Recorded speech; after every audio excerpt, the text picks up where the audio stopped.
நன்றி சொல்ல உனக்கு வார்த்தை இல்லை எனக்கு, நான் தான் மயங்குறேன். இது போல நீங்க என்னைக்காச்சு தேவயானி ஃபீல் பண்ண மாதிரி ஃபீல் பண்ணிருக்கீங்களா? அதாவது யாராச்சும் ஒருத்தர் உங்களுக்கு உதவி செய்யும் போது நன்றின்னு மட்டும் சொல்ல முடியாம திகழ்ச்சி போயிருக்கீங்களா? ஸோ அந்த மாதிரி டைம்ல நீங்க இந்த மாதிரி ஒரு இங்கிலீஷ் ஃப்ரேஸ் யூஸ் பண்ணலாம். I can't thank you enough. I can't thank you enough. The first one is thanks a million. கோடான கோடி நன்றி. நீங்க செஞ்ச உதவிக்கு கோடான கோடி நன்றின்னு சொல்றோம் பாத்தீங்களா? அப்ப நம்ம thanks a million. Next thanks a bunch. Second one, நான் உங்களுக்கு ரொம்ப நன்றி கடன் பட்டிருக்கேன்.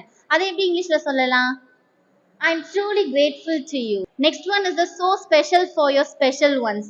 அதாவது ஸ்பெஷலா நன்றி சொல்லணும் அப்படின்னா நீங்க இந்த சென்டென்ஸ் யூஸ் பண்ணலாம். Thanks ever so much. Last but not the least, நீங்க செஞ்ச உதவி எனக்கு ரொம்ப பெருசுன்னு சொல்றதை நம்ம எப்படி இங்கிலீஷ்ல சொல்லலாம்? This means lots to me.